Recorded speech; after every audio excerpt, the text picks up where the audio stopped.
మధ్యలో మీరు మీరు శరత్ బాబు గారు ఒక అది మనసు బంధం అని చెప్పచ్చా? మనసు బంధమే. నేను బాగా అనుకున్నాను, ఆయన కొంచెం అనుకుని వదిలేశారు. ఇప్పుడు ఆయన ఉన్నా కూడా చెప్పేదాన్నేమో, లేరు కాబట్టి ఇంకా ఫ్రాంక్గా చెప్తాను. ఆయనతోనే యాత్రలన్నీ చేశాను. మహానుభావుడు, దేవుడు నాకు ఒక గైడ్ని పంపించాడు అనుకున్నాను, లేకపోతే నేను అన్ని యాత్రలు చేసేదాన్ని. చాలా చాలా మంచి వ్యక్తి, అందులో ఏమీ సందేహం లేదు. ఒకరి రూపాయి తినరు, ఒకరికి పెట్టరు. ఆయన ఫ్యామిలీ వరకు ఆయన చూసుకుంటారు కానివ్వండి, అది లేదు, ఆ గుణం లేదు.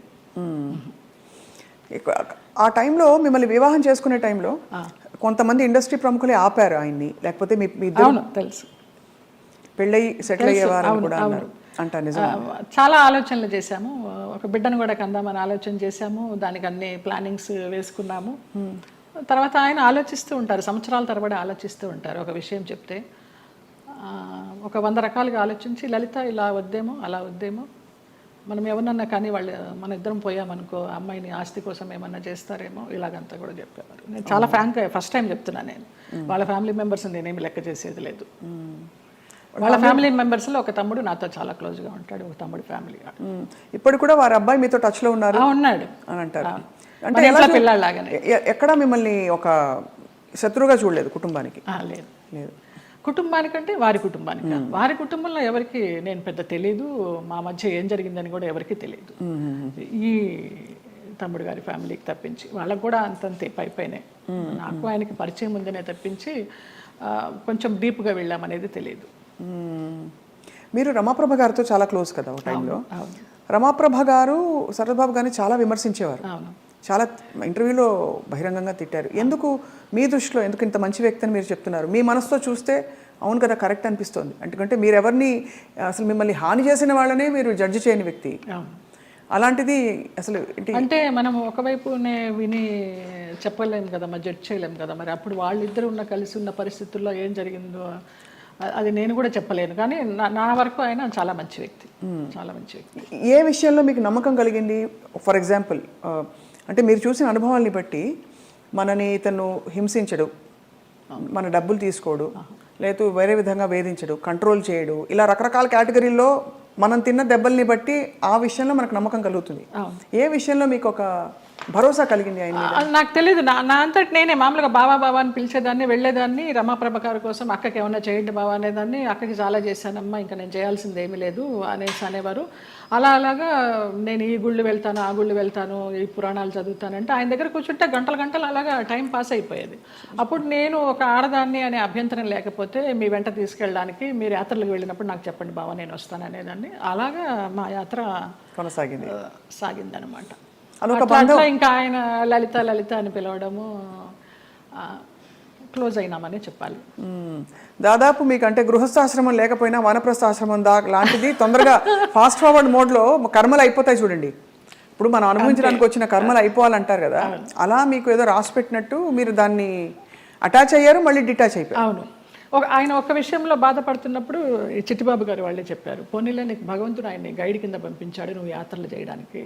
ఆయన పోయినప్పుడు బాధపడితే మంచి వ్యక్తి వెళ్ళిపోయారు అనేసి అన్నారు. ఇంకా అప్పటితో ఆ ఆలోచన కూడా లేదు. ఇంకా వెళ్ళాను, హాస్పిటల్కి వెళ్ళేదాన్ని, చూసేదాన్ని, అసలు మన సృహలోనే లేరు. లాస్ట్ ఇయర్ February 14th నాడు, వ్యాలంటైన్స్ డే నాడు హాస్పిటలైజ్డ్ అయిన మనిషి May 21st నాడు పోయినారు.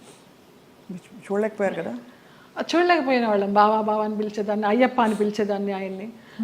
ఆయన ఆధ్వర్యంలో ఇరుముడి కట్టుకుని నేను మండలం రోజులు అయ్యప్ప దీక్ష చేసి అయ్యప్పకే వెళ్ళాను. ఆయనతో వెళ్ళాలనుకున్నాను కానీ వెళ్ళలేకపోయినాను, నేను విడిగా వెళ్ళాను. అప్పుడు నేను ఇరుముడి కట్టుకునేటప్పుడు ఆయనే చెప్పారు నాకు మంత్రాలన్నీ. అట్లా అయ్యప్ప అని నా ఫోన్లో కూడా తత్వమసి అని ఫీడ్ అయి ఉంటుంది ఆయన పేరు, అయ్యప్ప తత్వమసి. అంటే ఎంత మీరు మనసులో ఆయనకి చాలా చాలా ఆరాధించాను. ఆయనకి సేవ చేసుకుంటూ అలా ఉండిపోవాలనుకున్నాను, బట్ భగవంతుడు పడనిలా. లేదు, రుణం లేదు. అది అంతేనండి, బంధాలు బంధాలు అంతేనా? మరి అంతే అనుకోవాలి. రుణం ఉన్నంత వరకు మనం కలిసి ఉంటాం, తర్వాత పుట్టిన వాళ్ళు మన బిడ్డలే. అలాంటప్పుడు ఇంకా బయట నుంచి ఎక్కడో వచ్చిన వాళ్ళు ఆ రుణం ఉన్నంత వరకే ఉంటారు. అది రుణాన్ని బంధ రూపేణ పశుపత్ని సుతాలయ. సో మరి ఉన్నంతకాలం కష్టపడి ఉంటే దాన్ని ఎలా చూడాలి? రుణం ఉంది కాబట్టి నాకు ఈ కష్టాలు పెట్టాడు, కష్టాలు పడదాం అనుకోవాలా, లేకపోతే అంతే పడాలి. కష్టాలని భరించే శక్తిని ఇవ్వమని కోరుకుంటా నేను. నువ్వు కష్టాలను ఇచ్చావు, భరించే శక్తిని ఇవ్వు, అదే కోరుకుంటా ఎప్పుడు.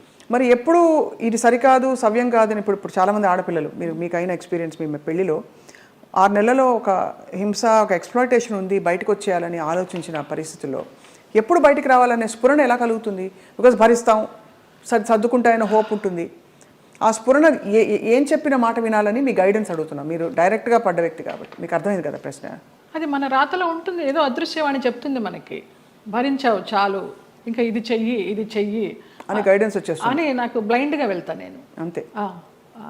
అంతే. అంత డీప్గా వెళ్ళి నాలెడ్జబుల్గా చెప్పాలంటే నాకు తెలియదు, కానీ అనిపిస్తుంది, మనకే అనిపిస్తుంది. ఇంకా ఆ టైం అయిపోతుందని అనిపించినప్పుడు అది ఆటోమేటిక్గా వస్తుందని నేను అనుకుంటున్నాను. ఎంత ఇవాల్వ్ అయ్యారు మీరు స్పిరిచువల్గా, ఎన్ని కష్టాలు పడినా కూడా ఎంత పరిణితి తెచ్చుకున్నారు మీరు, అంటే జీవిత ప్రయాణంలో. నేను కేరళ డీటాక్స్కి వెళ్ళినప్పుడు కూడా 14 days ఒంటరిగా ఉన్నాను. అప్పుడు నా లైఫ్ స్టైల్ మారిపోయిందమ్మా, మైండ్ సెట్ కానీ లైఫ్ స్టైల్ కానీ.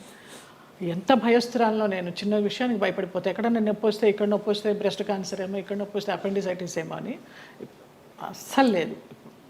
ముక్తినాథ్ నడిచి దిగాను -degreesలో మొన్న. అవునా? మొన్న రీసెంట్గా 4 days అవ్వలేదు.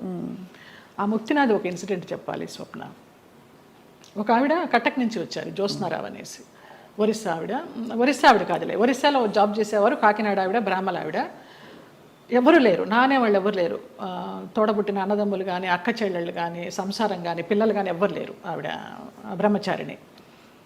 ఆవిడ వచ్చి నాకు ఎవరు లేరు 3 రోజులు ప్రయాణం చేశారు మాతోటి. 11th నాడు బయలుదేరాము ఇక్కడి నుంచి, 12th, 13th నాడు ముక్తినాథ్ తీసుకెళ్లారు. అలాగే డోలీలో ఎక్కించి వెళ్ళారు. ఆవిడకి ఏదో హై బ్లడ్ బీపీనో షుగర్ ఏదో ఉంది. అన్నం తినాలనిపించక మాత్రలు వేసేసుకుంటున్నారు. తర్వాత ఆ ముక్తినాథ్లో జాంసంలో మేము స్టే చేసినప్పుడు వెన్ను వణికించే చలి, అక్కడ హీటర్స్ ఉండవు. హీటర్స్ పెడితే ఆక్సిజన్ అందదంట, హై ఆల్టిట్యూడ్ అనమాట. అక్కడ ఆ రోజు నరకం అనుభవించాం అందరం. 80 members గ్రూప్ మేము. Sai Krishna tours and travels అని సాయిరామ్ గారు, ప్రసన్న గారు, వైఫ్ అండ్ హస్బెండ్, ఆది దంపతులు. నిజంగా 2009 నుంచి వాళ్ళు ఈ ట్రావెల్ చేస్తున్నారు. ప్రతి ఒక్క గ్రూప్తో ట్రావెల్ చేస్తారు. ఇంకా నేను లైఫ్ జర్నీ అంతా వాళ్ళతోనే యాత్రలు కంటిన్యూ చేయాలని వాళ్ళతో చెప్పి కూడా వచ్చే కన్ఫర్మేషన్. ఆవిడ ముక్తినాథ్ని దర్శించుకొని, సాయిరామ్ గారు మేము వెళ్ళే రోజు ముందర రోజు నైట్ హోటల్లో డిన్నర్కి గ్యాదర్ అయినప్పుడు చెప్తారు, అమ్మ ఇలా ఉంటుంది అక్కడ సిచ్యువేషను, స్నానాలు చేయకండి, 108 జలధారలు ఉంటాయి, స్నానాలు చేయకండి, -degrees ఉంటాయి, నెత్తి నీళ్లు చల్లుకుంటే చాలు, మనకి ముక్తినాథుడి దర్శనం కావాలి, మీరు ఆయన్ని చూడడం కాదు ముఖ్యం, ఆయన మిమ్మల్ని చూడడం ముఖ్యమని చాలా చక్కగా వివరించి ఆవిడని అడిగారు, అమ్మ మీ పరిస్థితి ఇలా ఉంది, వస్తారా, రాలేకపోతే రూమ్లో ఉండండి, భోజనం ఏర్పాట్లన్నీ చేసి మీకు ఒక మనిషిని పెట్టి నేను వెళ్తాను. లేదు సాయిరామ్, నాకు ఆ ముక్తినాథుడిని చూడాలి, నా ఒకే ఒక కోరిక అన్నారమ్మ. వచ్చి